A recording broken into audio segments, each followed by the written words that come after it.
Selamat pagi Bapak dan Ibu semuanya, kembali lagi di Philip Morning Market Call edisi 25 April 2022.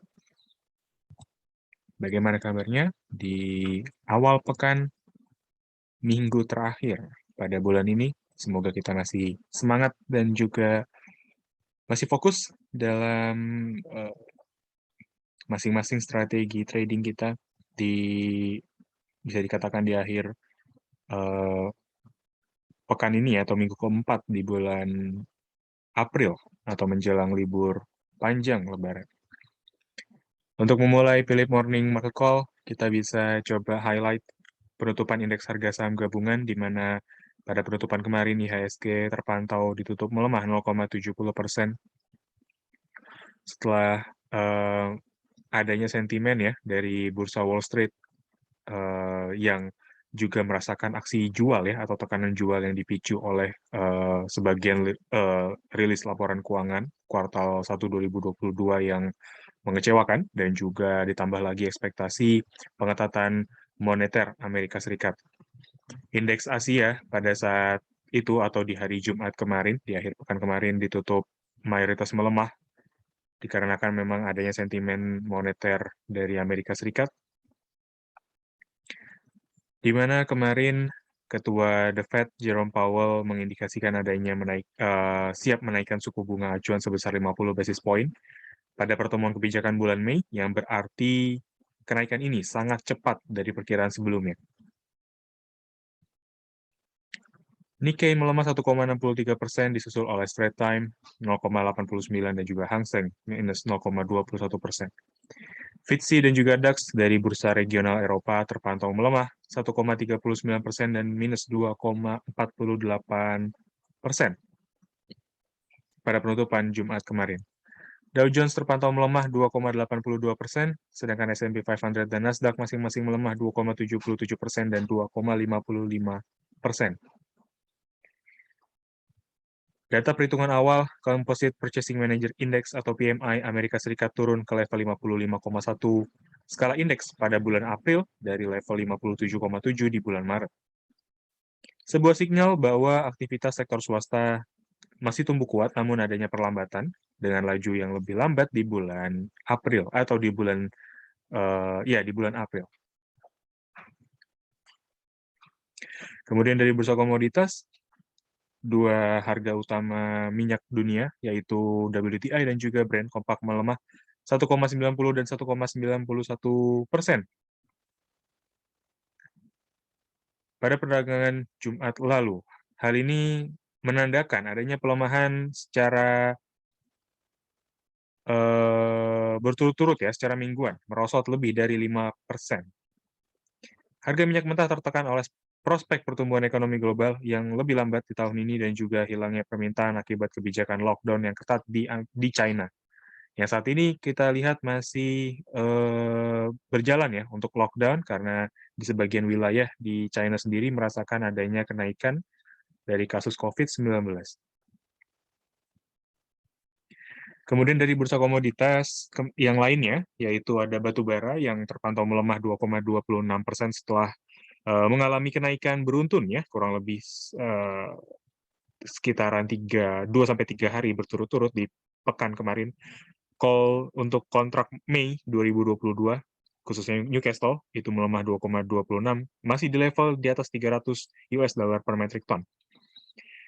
Sedangkan CPO terpantau menguat 1,01%, menyusul adanya ekspektasi kenaikan permintaan di bulan Ramadan. Nikel melemah 2,23%, disusul timah dan juga koper, masing-masing sebesar 1,62 dan 1,70%. Untuk perdagangan hari ini, indeks harga saham gabungan kami masih proyeksikan punya potensi bearish moderate dengan rentang support dan juga resisten di kisaran 7.170 dan 7.285. Yang selanjutnya, kita coba lihat berita korporasi yang sudah kita rekap, diantaranya SIDO atau PT Industri Jamu dan Farmasi SIDO Muncul Tbk mencatatkan net profit tumbuh 10% menjadi 295 miliar di kuartal pertama tahun 2022 ini.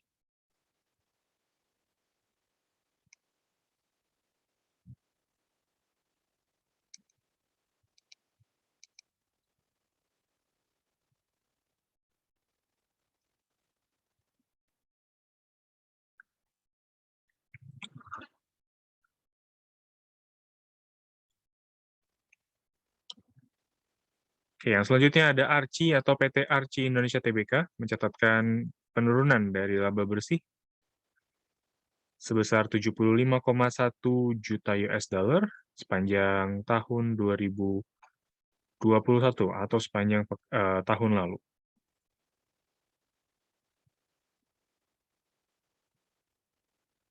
Yang terakhir ada Inaf atau PT Indofarma Tbk yang mendapatkan ya pinjaman dari PT Bio Farma senilai 355 miliar rupiah.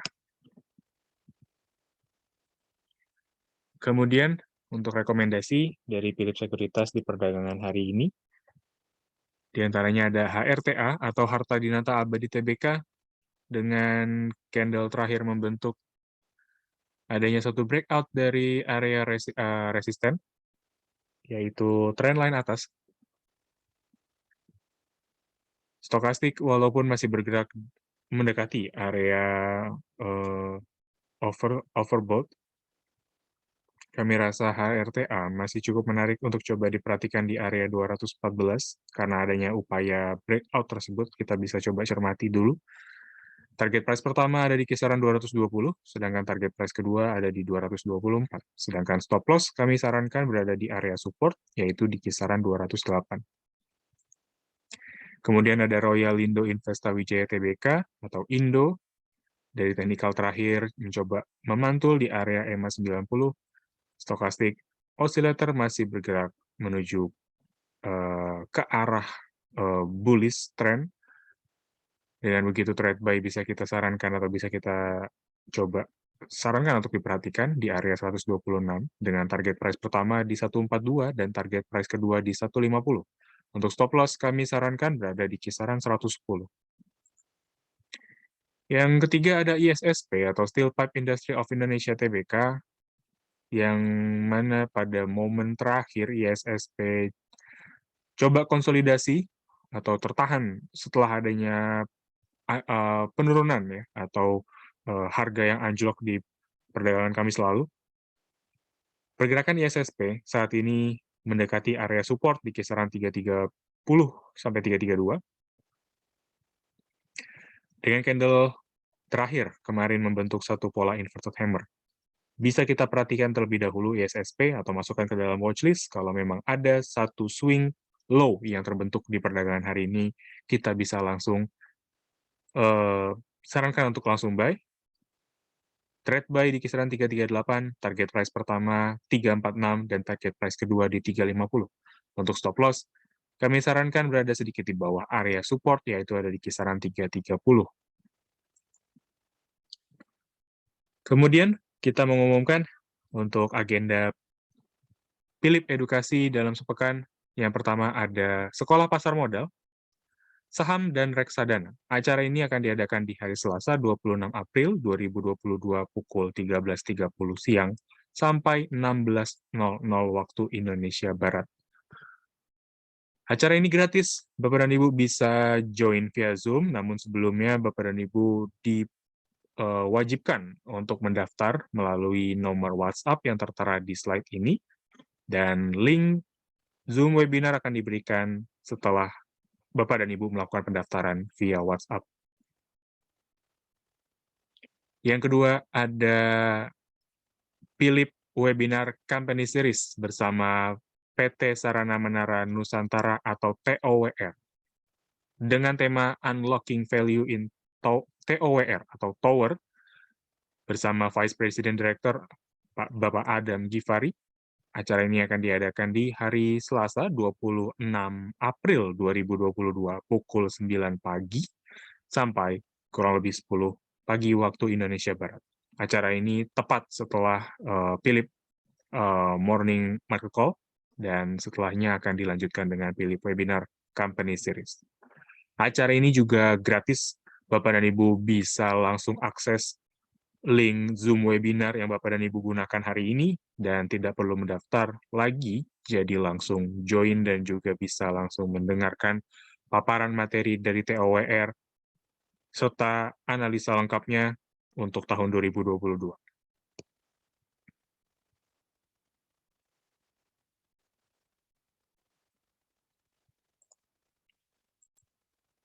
Yang selanjutnya kita bisa mulai untuk sesi tanya jawab. Dipersilakan menggunakan kolom Q&A dan saya akan berikan waktu 1 menit untuk menuliskan pertanyaan-pertanyaan. Kita akan kembali 1 menit lagi dengan pertanyaan pertama. Terima kasih.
Baik, terima kasih untuk Bapak dan Ibu yang sudah menunggu. Kita bisa mulai saja untuk pertanyaan pertama dari kolom Q&A.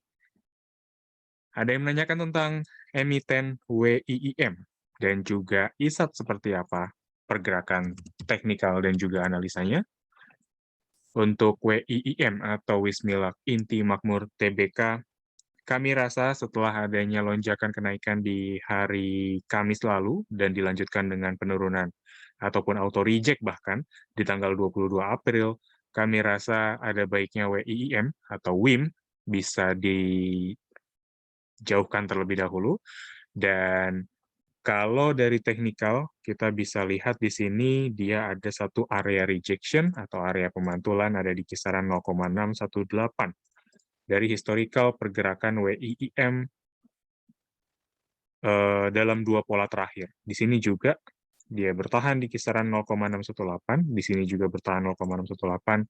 Kita bisa gunakan asumsi tersebut untuk menjadi patokan awal, menandakan pergerakan selanjutnya dari WIIM. Untuk selanjutnya, kami rasa memang WIIM ini akan, ini sepertinya saya akan coba di sini, karena di sini adalah patokan swing low-nya. Coba saya ralat. Oke, jadi mungkin di sini ya, dia mendekati area EMA 13. 482 berarti ya, 482 kurang lebih. Dan mungkin toleransi, batas toleransi ya, toleransi kita bisa coba patok di 464 ya. Jadi 464 itu ada toleransi. Kalau misalkan dia break di bawah 464, Bapak dan Ibu perlu waspadai dan sudah mempertimbangkan ya, tingkat resiko ataupun potensial loss yang diberikan, apakah masih dalam koridor yang Bapak dan Ibu bisa terima atau tidak. Jadi seperti itu kurang lebih untuk WIIM. Kemudian ada ISAT yang juga kemarin sempat menguat. ISAT mungkin ada beberapa gap lagi ya yang dia bentuk. Jadi kemarin ini memang kenaikan ISAT ini lebih dipengaruhi oleh isu pembagian dividen ya yang diberikan oleh ISAT sendiri di tengah kondisi Indosat yang kami rasa memang masih dalam kondisi yang kurang baik ataupun bisa dikatakan sempat mengalami kerugian ya.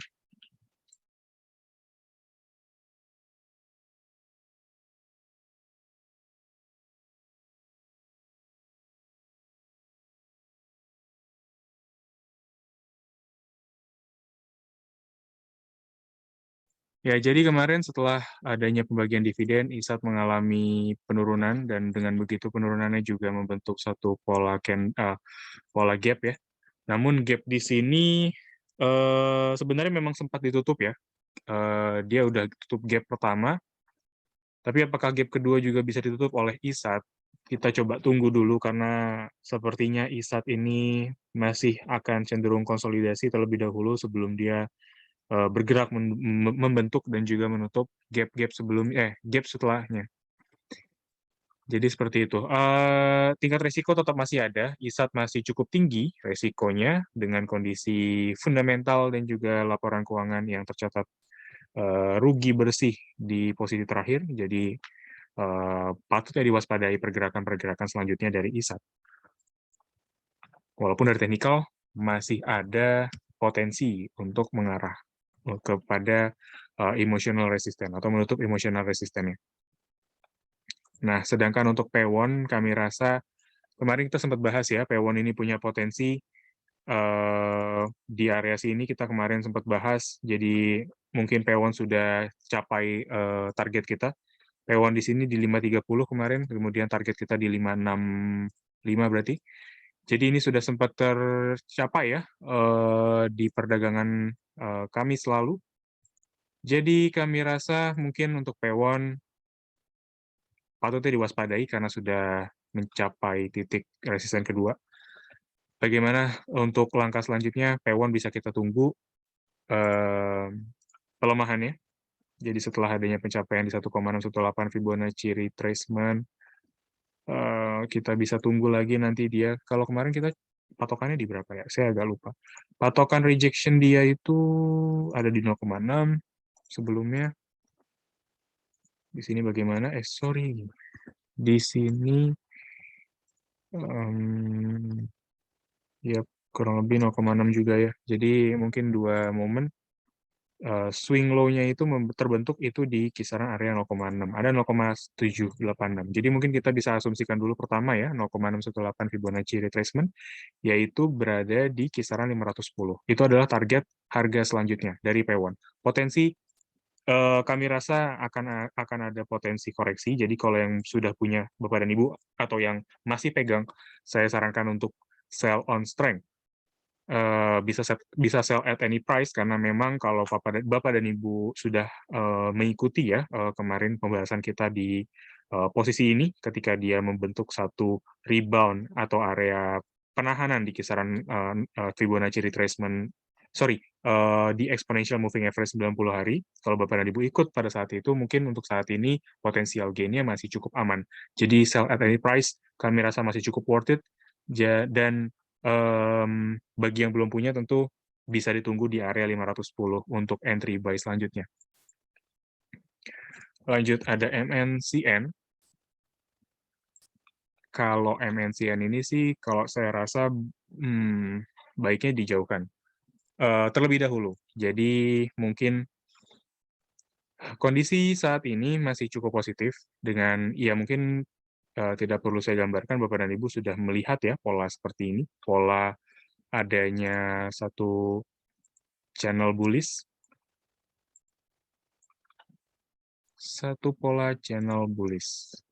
kurang lebih seperti ini. Kita lihat juga bagaimana dengan kondisinya ketika kita lihat dari sisi primary trend-nya, ini bisa dikatakan bukan satu rising wedge ya, jadi cukup aman kalau kita mau masuk. Tidak bisa dikatakan rising wedge sepertinya. Tinggal kita lihat bagaimana area-area rejection yang dibentuk oleh MNCN. Dia punya area 0,786 sebagai area rejection. Kita bisa gunakan perhitungan tersebut sebagai asumsi atau patokan tersebut sebagai asumsi. Selanjutnya rejection dia di area berapa? Dia punya rejection di area 0,5, walaupun memang tidak sepola ya, kadang memang Fibonacci retracement itu tidak selamanya harus berulang di satu titik, tapi kalaupun ada momentum-momentum di mana dia mengulangi hal yang serupa kurang lebih ya, misalkan dia di 0,6 atau di 0,5, Bapak dan Ibu bisa gunakan lagi range 0,5 sampai 0,618 sebagai area rejection selanjutnya. Itu asumsi seperti itu. Oke, lanjut. Selanjutnya, kalau misalkan kita lihat di sini dari 0,786 sampai 0,5, berarti eh, kalau mempertimbangkan juga ya, di sini karena ada exponential moving average 24 dan 13 sebagai area dynamic support, kami rasa mungkin Bapak dan Ibu coba tunggu di area 985, karena itu mendekati ya, atau masuk ke dalam magnetic zone area EMA 13 dan 24. Seperti itu. Jadi 985 kurang lebih itu adalah gambaran kasar untuk melihat target harga selanjutnya yang akan dicapai oleh MNCM. Dengan pola seperti ini.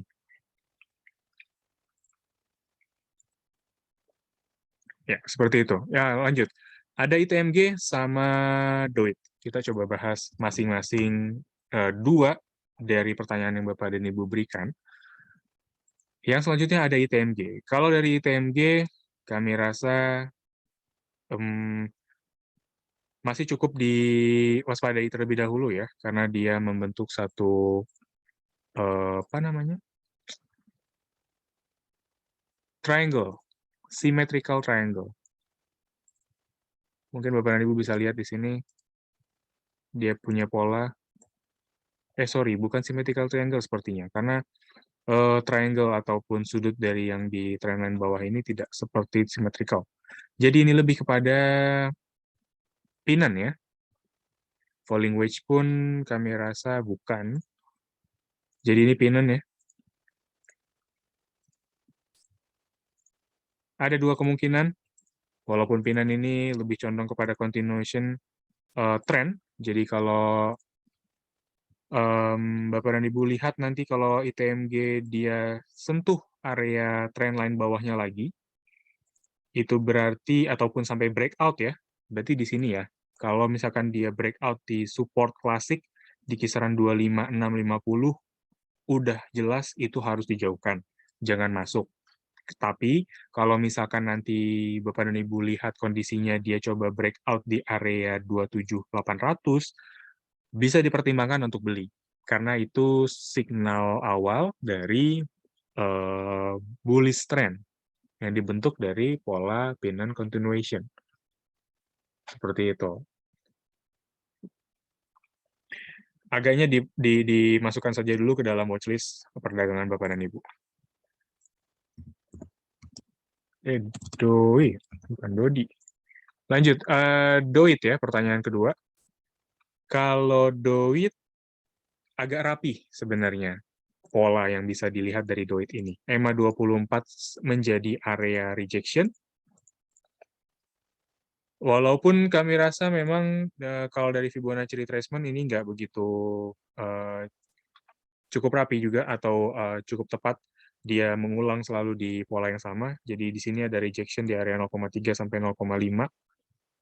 Kalau dilihat saat ini pun kondisinya Doit juga berada di kisaran 0,5 ya. Jadi ya mungkin di sini dia kebetulan ada area Fibonacci retracement di 0,5 dan juga tepat di kisaran exponential moving average 24 hari. Dan apa namanya, stochastic RSI juga mendukung ya, walaupun dia masih belum golden cross, tapi dia mengarah kepada area oversold. Ini sebenarnya tinggal tunggu swing low aja, atau candle bullish yang terbentuk pada perdagangan hari ini, atau entah lusa atau seperti apa.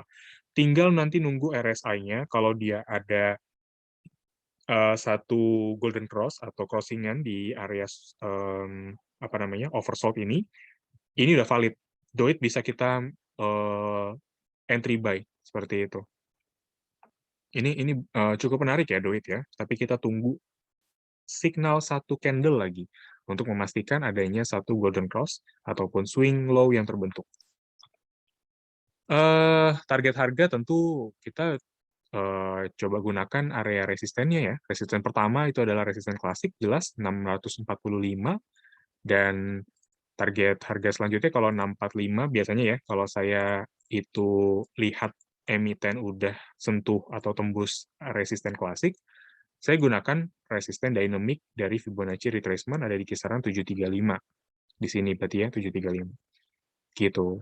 Tapi mungkin kita lihat dulu aja valid swing, nanti kita coba bahas lagi potensial-potensial kenaikan dari Doit.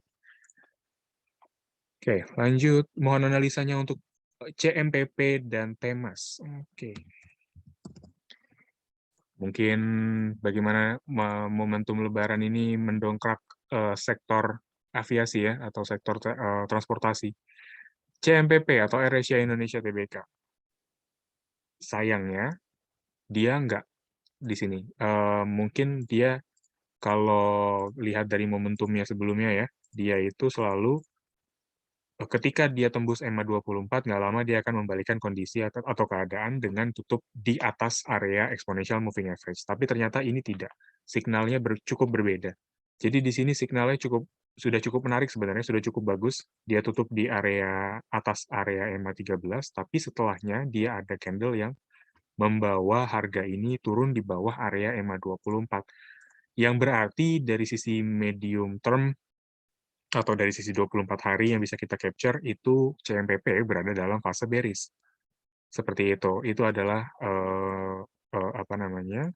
Artinya kenapa kita menggunakan EMA 24 dan bagaimana kalau dia bergerak di bawah area EMA 24-nya. Ini yang kita perlu khawatirkan. Tidak sesuai dengan pola yang sebelumnya terbentuk oleh CMPP. Kalaupun dia masih mau mengulangi pola yang sama dalam fase bullish-nya juga, harusnya dia lanjut naik seperti itu, bukan dia bertahan di bawah area EMA 24. Jadi kalau udah bertahan begini, saya rasa sih baiknya itu dijauhkan karena takutnya dia sudah masuk ke dalam fase bearish dan melihat historicalnya dia ada tidur di area 185. Jadi takutnya CMPP ini akan mengulangi hal yang sama, dia akan kembali ke 185 dan tidur panjang lagi kayak gitu. Takutnya nggak bisa keluar. Jadi jangan aja sama sekali. Lanjut ya, dari Temas.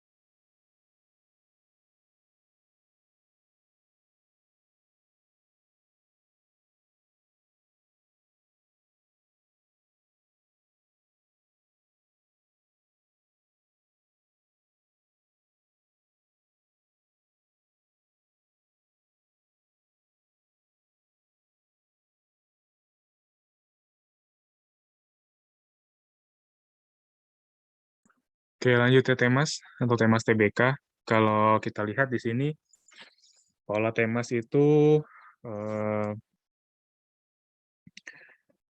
dia sudah breakout area EMA 24 dan 13-nya, yang mana ini cukup baik sebenarnya. Tapi yang perlu bisa kita lihat adalah Temas ini apakah dia konsisten berada dalam jalur bullish-nya atau tidak. Karena eh, kalau melihat potensinya sebenarnya memang cukup menarik Temas ini. Dia punya satu momentum ataupun peluang untuk menguat masih berada di kisaran 2140 ya, 2140. Jadi mungkin masih ada potensi kenaikan sampai ke arah sana. Dan breakout ini sebenarnya cukup memberikan signal adanya pergerakan yang menarik untuk tema selanjutnya. Jadi ini adalah falling wedge. Jadi setelah adanya breakout ini, sebenarnya dia dari medium term cukup oke untuk kita perhatikan atau bisa kita lihat. Seperti itu. Jadi Temas mungkin itu dulu ya, target harganya ada di kisaran 2140. Kemudian kalau dilihat dari target harga selanjutnya, kalau 2140 itu dicapai, kami rasa, ya karena ini tepat di 0,18, saya lebih senang tunggu lagi dia di 2560. Kalau dia memang capai 2140, saya lebih berani lagi tunggu nanti dia di 2560 untuk taking profit kedua. Kayak gitu. Temas menarik, sangat-sangat menarik. Lanjut ada MDKA sama STRTG ya.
Oke, selanjutnya ya kita bisa bahas untuk MDKA yang kedua, itu ada di kisaran saat ini dia coba menguji area exponential moving average 24 harinya sebagai area dynamic support dari stochastic RSI. Dia cukup apa namanya bergerak di area oversold, yang mana itu bernilai atau menjadi satu tanda yang cukup baik untuk MDKA. Tapi yang jelas memang kita tunggu adanya candle yang bullish ya, candle valid, dan stochastic RSI juga golden cross di area tersebut. Jadi ini tinggal tunggu momentum aja. Kalau dari MDKA itu kita lihat di sini area pemantulan ya, atau area rejection-nya itu ada di kisaran 0,5. Kalau kita lihat lagi 0,5 ini berarti sebenarnya 0,5 itu sedikit di bawah area EMA 24 ya. Jadi mungkin bisa ditunggu juga, paling terakhir mungkin ada di kisaran 4.950. Itu adalah harga terakhir yang bisa kita tunggu. Kalau sampai nanti MDKA tembus area EMA 24, mungkin toleransinya di area tersebut. Jadi tunggu valid swing, kita baru boleh masuk MDKA. Masih punya potensi untuk menguat. Lanjut untuk SRTG ya, atau Saratoga Investama Sedaya Tbk. Kalau untuk SRTG, kami rasa juga biarkan SRTG ini terkoreksi lagi terlebih dahulu, karena momentumnya dan juga tanda-tanda dari SRTG yang bisa kita cermati di sini itu masih punya potensi untuk melemah. Kami rasa mungkin 0,5 ya, atau berada di kisaran area EMA 24 masih bisa kita perhatikan atau layak kita tunggu. Jadi ya mungkin untuk saat ini coba jauhkan dulu aja SRTG. Lanjut, ada Buka sama Antam buy dan sell di berapa? Mungkin ada pergerakan yang sudah terjadi di Bukalapak ya. Dan apakah ini menjadi momentum yang baik untuk kita beli atau tidak? Bukalapak kami rasa signalnya sudah ada penghentian ya dari signal bearish. Di sini ada swing low, dan kemudian di sini ada swing low yang lebih tinggi atau biasa kita sebut dengan higher low.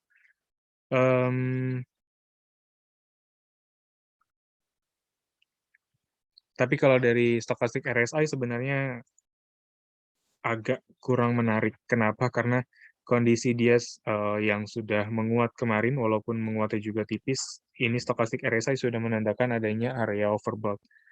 Begitu, dari rata-rata harga selama 14 hari ya, dari stokastiknya. Ya mungkin karena ada efek dari bearish trend-nya ini ya, jadi itu membuat stokastiknya dari rata-rata terlihat ini sebagai overbought atau sudah kemahalan. Jadi mungkin yang bisa kita perhatikan selanjutnya adalah apakah Bukalapak bisa bertahan di atas EMA 24 atau bertahan di kisaran area 342 ya kalau di sini. Apakah bisa bertahan di area 342 di atas 342? Kalau iya, mungkin kita bisa sematkan spekulatif buy untuk Bukalapak di 342, karena di sini mungkin ada signal dia koreksi dulu. Jadi ya itu kurang lebih 342 toleransi kami rasa tidak ada. Kalau 342 ini ditembus, Bapak dan Ibu bisa langsung jauhkan, karena sebenarnya memang Bukalapak masih dalam tanda-tanda bearish jangka panjang ya. Tapi untuk jangka pendeknya ini ada satu momen ya. Seperti itu. Entah itu nanti ini bakal berbentuk rising wedge atau tidak, yang jelas kalau ada rising wedge tetap ada potensi dia untuk menguat terlebih dahulu ya. Tapi ya itu mungkin toleransinya, batas toleransi yang kita berikan untuk Bukalapak. Lanjut Antam ya. Oke, kalau untuk Bukalapak mungkin bisa kita lihat nanti di 342 tadi ya, apakah dia benar-benar bertahan di area tersebut atau tidak, nanti bisa kita bahas untuk buy dan sell. Untuk sell-nya di berapa. Nah, kalau untuk Antam, kalau saat ini ya, Antam buka gap ya, dia buka perdagangan hari ini dengan gap, dan posisinya sudah bergerak di area EMA 24 atau area support klasik. Stochastic RSI mengarah kepada area oversold, walaupun belum ada satu indikasi golden cross. Kita masih coba tunggu aja, biarkan Antam ini bergerak dan Membentuk valid swing, area pemantulan ada di kisaran 0,618. Kalau kita lihat dari pola sebelumnya, dia punya juga area pemantulan di kisaran 0,618. Fibonacci retracement. Kita bisa lihat atau bisa gunakan lagi.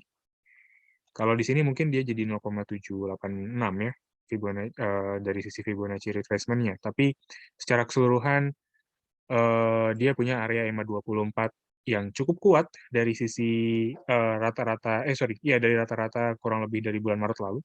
Jadi bisa kita tunggu aja nih di EMA 24 atau di hari ini, apakah ada satu candle bullish atau tidak. Jadi tunggu aja candle bullish yang lebih menguatkan alasan kita untuk beli. Buy dan sell di berapa? Kami rasa buy at any price ketika itu candle bullish terbentuk, dan sell di berapa? Kami rasa sell-nya bisa gunakan area resisten klasik, ada di kisaran 2940. Kalau mau melihat sejauh apa lagi setelah dia menembus area resisten klasiknya, itu ada di kisaran 3120 ya, 3120. Seperti itu. Oke, lanjut SMSM sama Harum ya.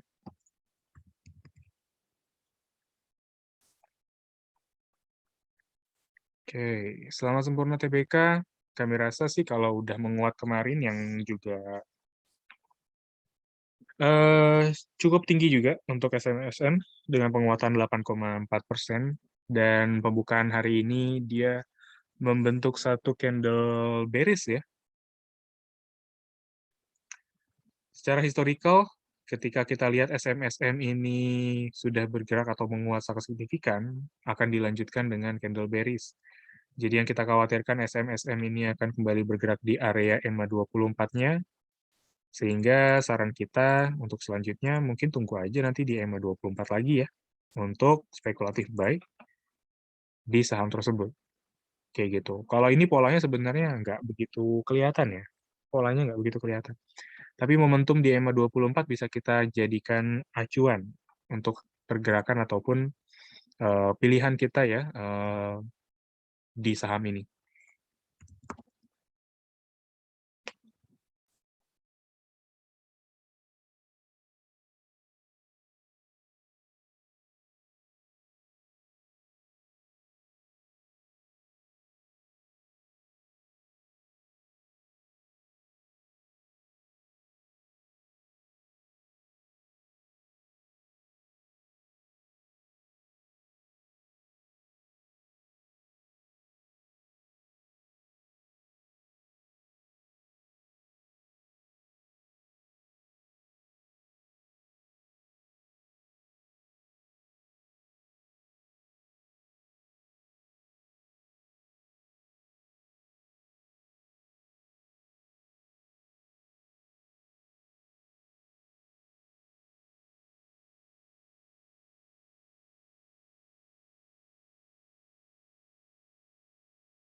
Oke, kita lanjut ya untuk Harum.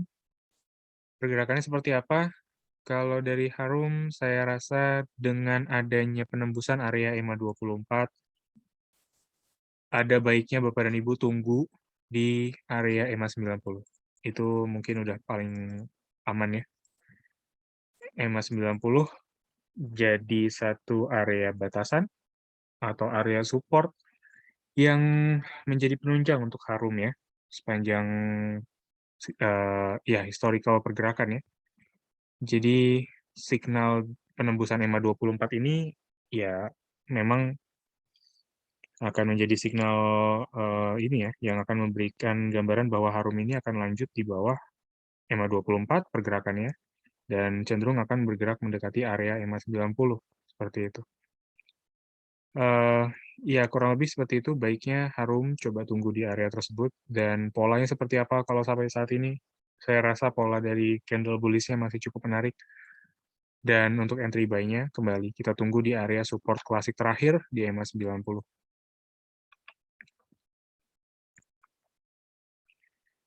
Oke, lanjut ada LPPF sama JSMR.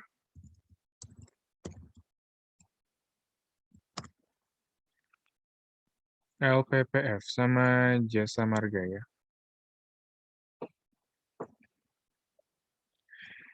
Kalau LPPF ini hmm, kita coba tunggu ya. Dia kalau benar breakout mungkin akan cukup menarik untuk kita pertimbangkan beli ya LPPF.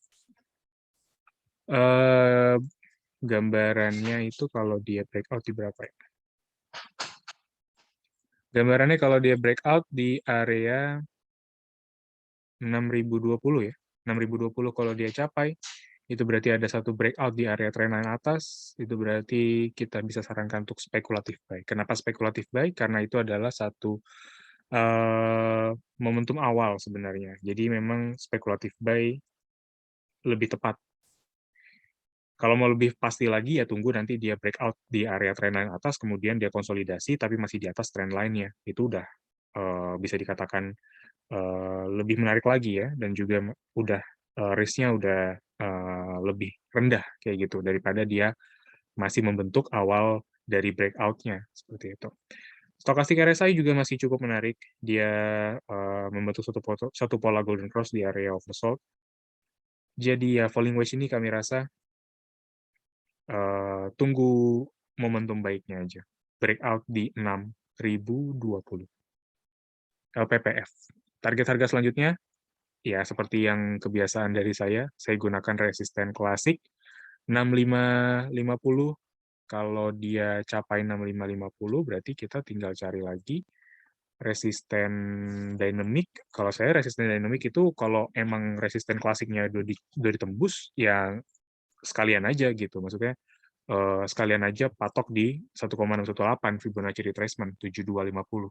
Walaupun ini mungkin setelah dia resisten itu mungkin ada konsolidasi atau apa, tapi secara jangka eh, atau biasa kita sebut sebagai apa namanya swing jangka panjang ya, itu bisa kita tunggu nanti di 7250 kayak gitu. Lanjut, ada Jasa Marga. Musim Lebaran, musim mudik, bagaimana kinerja Jasa Marga yang akan dilihat oleh para pelaku pasar saat ini. Jasa Marga setelah dia bergerak di bawah EMA 90, ini sebelumnya kemarin kita khawatirkan dia mengakhiri ya fase apa namanya bullishnya yang terjadi saat ini.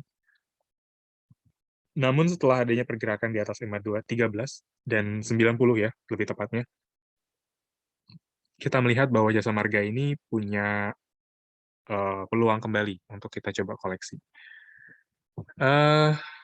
Sebenarnya konsolidasi di area EMA 13 dan 24 cukup oke kalau kita mau lihat Jasa Marga untuk entry buy.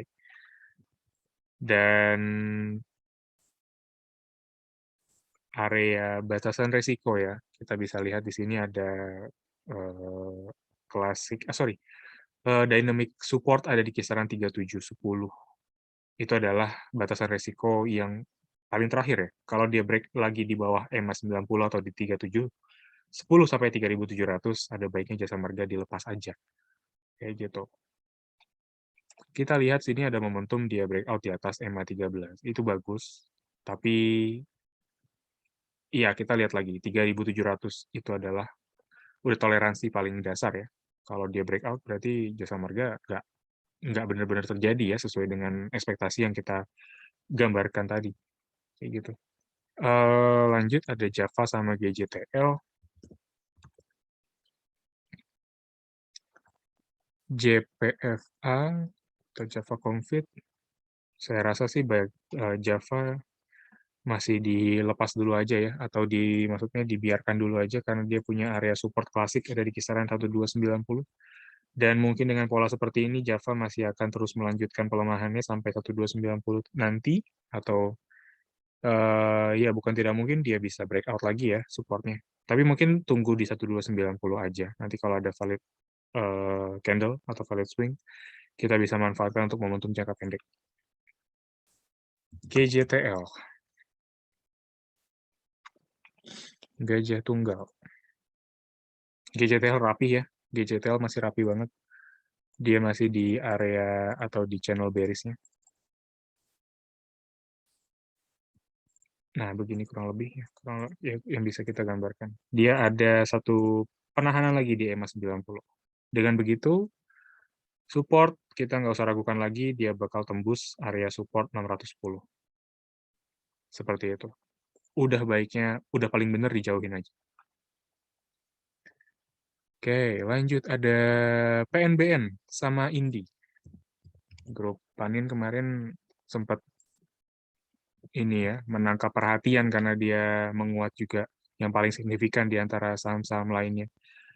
PNBN atau Bank. Oke, polanya seperti ini ya. Dia punya kemarin dia punya koreksi sehari, kemudian dia lanjut lagi, kemudian di sini dia ada 2 hari koreksi, kemudian hari ini dia coba menguat 1,58%. Resiko kita ingatkan kembali, PNBN sangat beresiko, sangat beresiko, sehingga mungkin dari advice dari kami ada baiknya dijauhkan saham-saham tersebut, dan kalaupun Bapak dan Ibu punya batas toleransi yang cukup besar ya, atau yang sangat-sangat besar mungkin untuk PNBN ini, kami rasa masih ya cocok untuk Bapak dan Ibu yang punya risiko besar. Jadi mungkin setelah dia koreksi dan ini ya, volume ini ya, kita lihat dari indikasi volume, walaupun kita belum, kita nggak perlu lihat nanti mungkin dari sisi summary-nya ya, dari perdagangan sebelum-sebelumnya, tapi di sini dari volume trennya itu flat aja, biasa aja, nggak ada satu indikasi adanya distribusi secara kasat mata ya dari volume indikatornya. Jadi kami rasa ya bisa dijadikan spekulatif buy, namun tingkat resikonya kita ingatkan kembali sangat-sangat besar. Jadi ini lebih tepat untuk Bapak dan Ibu yang memang spekulator dan memiliki resiko yang tinggi. Kayak gitu. Ini ada momentum menguat, kita bisa manfaatkan perdagangan hari ini.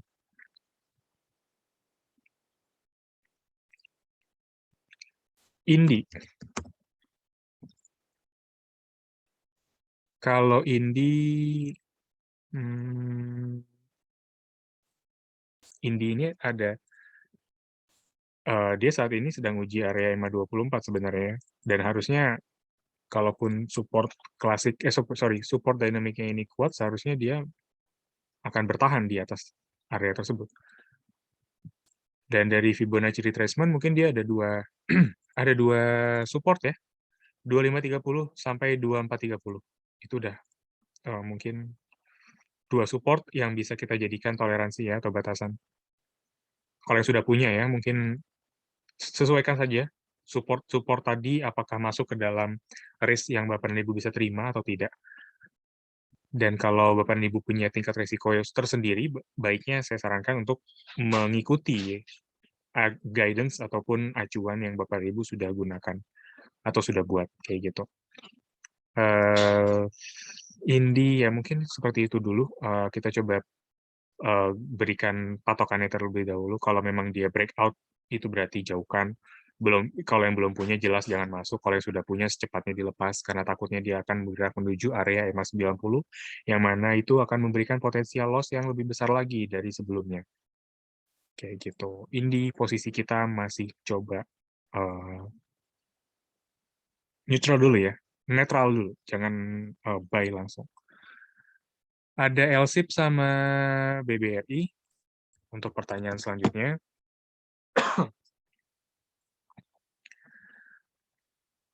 Waduh, LSIP. Hari ini langsung auto reject. Agak ngeri juga. Mungkin alasan untuk hari ini kenapa dia auto reject, saya sendiri pribadi belum melihat ya, atau belum menerima informasi-informasi dari LSIP, tapi yang jelas ya kalau ada auto reject, baiknya dijauhkan ya. Itu udah hukum alam, udah hukum dasar yang paling benar kita coba patuhi lah. Kalau ada auto reject, baiknya dijauhkan dulu aja. Karena kalau auto reject itu tidak ada yang tahu kapan dia bakal menguat lagi atau kapan dia bakal menuju berbalik ke bullish trend-nya seperti itu. Ya, kita skip aja dulu BBRI, lanjut.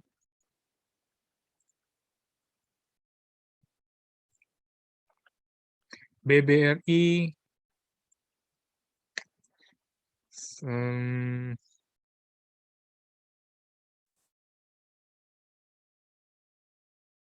BBRI punya area rejection 0,5 sampai 0,618.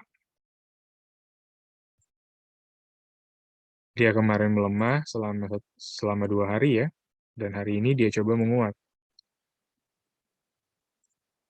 Mungkin lebih enak lagi atau lebih menarik lagi, mengurangi resiko juga, kita bisa entry buy di 4660. Itu adalah area entry buy yang bisa kita manfaatkan dan sekaligus juga mengurangi resiko di BBRI seperti ini. Kalau polanya yang kita lihat memang masih seperti ini ya, agak cukup tricky ya. Kenapa dia bisa? Kemarin juga dia melonjak 6,13%, ini juga terlalu cepat untuk BBRI ya. Seperti mungkin karakteristik dari BBRI itu penguatnya juga nggak begitu signifikan banget. Tapi kemarin dia lanjut 6,13%.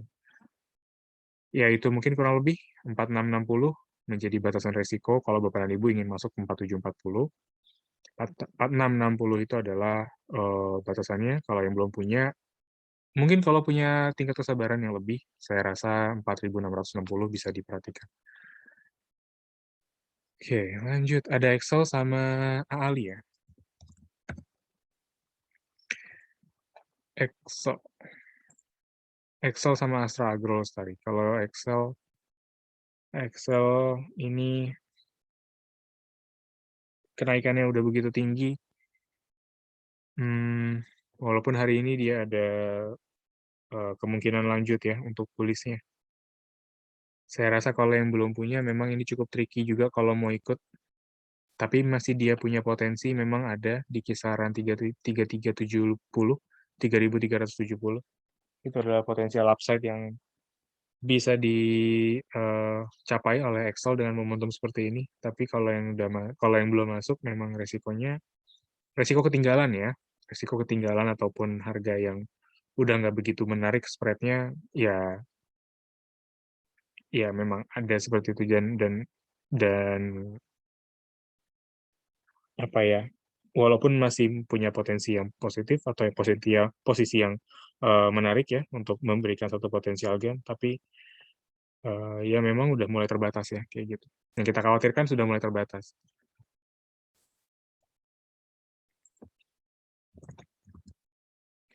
Astra Agro Lestari.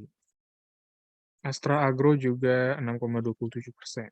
Oke, auto reject juga. Kalau Astra Agro ada dividen hari ini. Ex-date, cash dividen 359. Kalau kita lihat dividen yield, karena udah ex-date ya, jadi udah lepas berarti ya. Kemarin 359, berarti kalau dilihat dari penutupan kemarin 3150, 13150, 2,7% ya. Ya, zaman sekarang mungkin 2,7% juga banyak yang ngejar ya. Dan setelahnya juga seperti biasa ya, ex-date dari dividen akan memberikan satu efek ya dari pergerakan harganya. Hari ini di auto reject, baiknya dilepas aja dulu atau dijauhkan dulu aja karena dia udah di bawah EMA 24, target harga selanjutnya pastinya kita gunakan area EMA 90 sebagai penopang terakhir untuk Antam. Untuk AALI maksud saya. 11.450 EMA 90. Lanjut ada TOWR. Apakah masih bisa di-buy? TOWR. TOWR bisa di-buy atau enggak? Karena dia kebetulan udah di bawah EMA 24 lagi ya. Momentumnya juga udah nggak menarik. tapi dia punya level support yang cukup kuat 4 kali momentum dia membentuk satu atau rejection di area support klasik di area berapa ini? 1000 ya, di area 1000 ini. Tapi sebenarnya kalau saya pribadi ngelihat kayak gini sih malahnya khawatir ya, karena dia udah ada rejection selama 4 kali. Takutnya kalau begini, jadi karena dia udah tembus di bawah lagi, breakout di bawah EMA 24, kita asumsikan dia akan bergerak kembali mendekati area 1000 ya. Nah, tapi berhubung dia udah reject di 1000 ini selama 4 kali, di mana teknikal dari sisi teknikal ya, teorinya kalau dia sudah mengulang cukup banyak di sisi support ataupun resisten di satu titik, maka pencapaian selanjutnya ini potensi untuk breakout. Jadi udah nggak bertahan lagi di sana. Takutnya seperti itu TOWR. Apalagi juga mungkin kenaikannya juga masih tertahan ya di kisaran area EMA 90 nih, di sini kelihatan. 2 kali dia ketahan di EMA 90, berarti ya potensial gain-nya juga nggak menarik sebenarnya kalau kita mau ambil ya. Jadi TOR baiknya dilepas aja. Tingkat resikonya tinggi dengan potensial gain yang nggak begitu menarik ya. Nggak bagus-bagus amat kayak gitu. Nggak cukup menarik. Oke, lanjut. SMGR. Sorry. Kita coba bahas dulu untuk di atasnya ya. Ada pertanyaan mengenai ACE. Apakah boleh entry? Kemudian nanti kita bahas SMGR. ACE Hardware. Apakah boleh entry? Saran saya, coba kita lihat. Apakah boleh entry saat ini? Sebenarnya posisinya menarik dalam tanda kutip. Karena dia di sini di 0,618 Fibonacci retracement. Sebenarnya ini adalah ruang-ruang ataupun momen yang dimana ACE ini potensi untuk bullish atau rebound. Tapi apakah boleh entry? Saran saya untuk meminimalisir resiko juga, Bapak dan Ibu tunggu aja adanya candle bullish yang terbentuk atau valid swing low yang terbentuk di ACE Hardware ini. Kalau ada swing low di sini atau candle bullish di sini, besok bisa masuk langsung kayak gitu ACE Hardware. Ya, mengurangi resiko aja dan menunggu adanya momentum yang lebih enak aja gitu ya, yang lebih valid aja gitu untuk membaca ACE Hardware. SMGR. Oke, kalau SMGR sih, kalau saya lihat karena dia kembali di bawah EMA 13 dan polanya seperti ini, jelas Bapak dan Ibu, saya lebih sarankan untuk dijauhkan. Walaupun dia punya area support ada di kisaran 5.800 dan 5.475, tetap saya sarankan coba dijauhkan aja SMGR. Oversupply, kalau saya boleh highlight mungkin dari sisi sektor semennya yang saya ketahui. Oversupply semen, properti masih kurang menarik atau kurang begitu menggeliat ya, seiring dengan uh, kebutuhan semen dalam negeri kita ini lebih disumbang ya, yang paling utama itu dari sektor properti. Jadi kebutuhan semen Indonesia ini kebanyakan dari sektor properti. Propertinya sendiri mungkin Bapak dan Ibu bisa lihat di research yang lain, properti masih kurang begitu menggeliat, tidak seperti tahun 2014 kurang lebih ya, di mana properti masih booming saat itu. Dan juga saat ini harga batu bara masih melonjak. HBA masih di atas 80 ya kalau nggak salah. Jadi bauran energi dari semen sendiri, karena kita lihat semen menggunakan batu bara sebagai bauran energi terbesarnya, maka dari sisi cost untuk energi atau listrik mereka dibebani oleh harga batu bara, dari sisi dari sisi demand dia dibebani oleh sektor properti yang nggak begitu ekspansif. Jadi itu mungkin gambaran untuk sektor semen ke depannya, dan teknikalnya juga sejalan dengan signal tersebut. Baik, kurang lebih mungkin seperti itu kita akhiri untuk sesi Q&A dan juga Philip Morning Market Call edisi 25 April 2022. Kami ucapkan terima kasih atas segala perhatian dan juga pertanyaan dari Bapak dan Ibu. Semoga kita kembali bertemu di Philip Morning Market Call edisi selanjutnya, karena kita masih akan selalu hadir sampai tanggal 28. Terima kasih, selamat melanjutkan aktivitasnya kembali, dan tetap semangat untuk teman-teman semua yang masih bekerja di minggu terakhir sebelum libur panjang Lebaran. Salam cuan.